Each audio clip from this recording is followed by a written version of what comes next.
Good evening, ladies and gentlemen.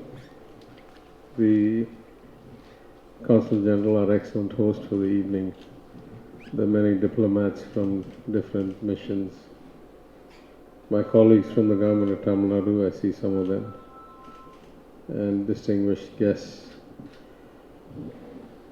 It's a wonderful evening and a new beginning, I think. As the Consul General said, after a few years, we're actually getting together physically for Australia for Australia Day and celebrating the relationship. I must confess I'm relatively new to the relationship.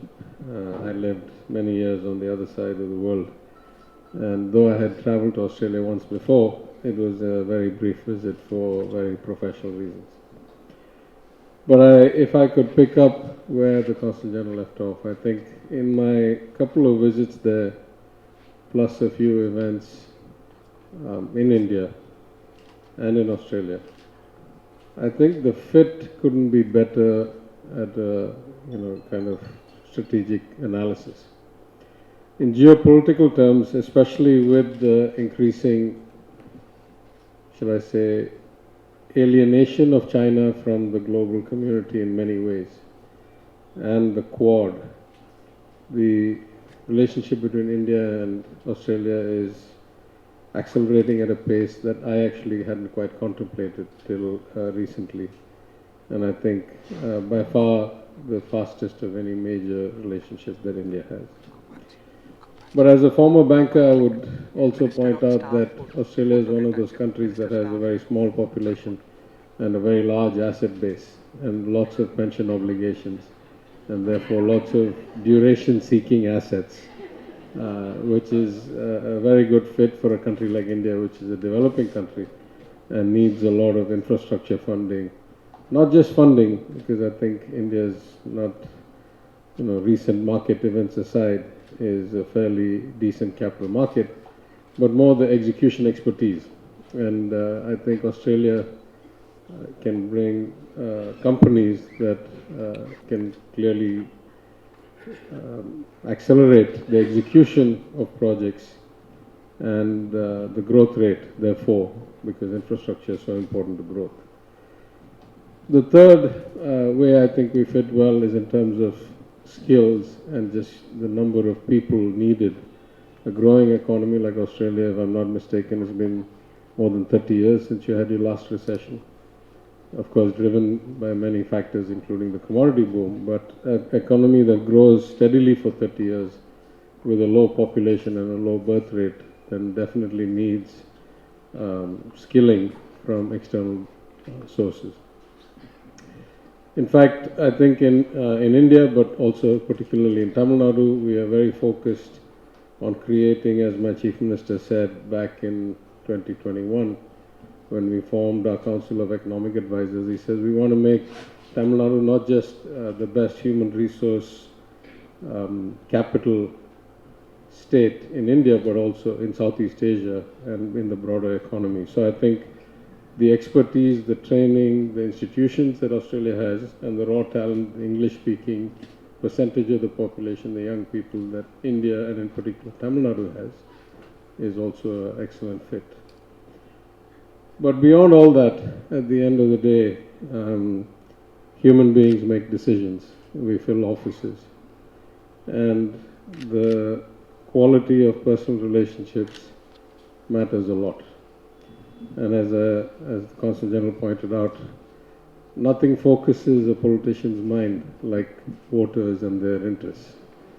And so I was very pleasantly surprised when I was both a visitor under the federal visitors program in the East Coast in New South Wales and Victoria, and subsequently a guest of the government of the state of Western Australia, at the extent of the Indian diaspora and how well they have integrated into every aspect of the Australian economy, from not just technology but finance, engineering, medicine, legislative members, MPs and MLAs. And so I think it is, in fact, remarkable. I'd like to I think if you look around the world, it's hard for me to see any bilateral relationship that has accelerated that quickly in the last decade or so, and has, as Sarah pointed out, unlimited potential. We are still only scratching the surface. My visits there were just eye-opening. I took, at least on one of them, I took a senior bureaucrat and a couple of others with me. And many of the things we saw and we learned, we're already trying to implement and copy. Because I'll say that as the last thing. In a world where the notion of democracy seems to be fraying a bit in different countries in different ways, I must say that in my limited experience of the world, I haven't seen a more functional democracy than the one I've seen in Australia.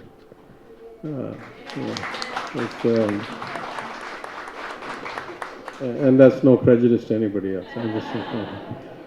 But it's also, I think, I was having a conversation with somebody, a senior executive from a multinational company, and they said, you know, the thing about Australia is that they don't work at the pace of the UK or the US. And at least as best I can tell as a former investment banker and a current politician, that's not a bad thing. You know, very few people get the balance of life right. And the original notion of development, if we go back to the 18th, 19th century economists of the United States, the notion of development was that people should lead fuller, richer, more balanced lives with greater pursuits beyond making enough money to eat and live well. Unfortunately, that hasn't happened in most capitalist societies. The rat race has accelerated everybody's perception of what is a need as opposed to a want. And in that sense, I think Australia also shows a very unique example of how the quality of life can be managed, sometimes through regulations that other people find onerous, but if the results, you know, are good, then nothing speaks like results. So having said that, let me thank Sarah for inviting me. It's always a pleasure. I've attended a few events in Delhi. I've been to Australia a few times, and I learn all the time.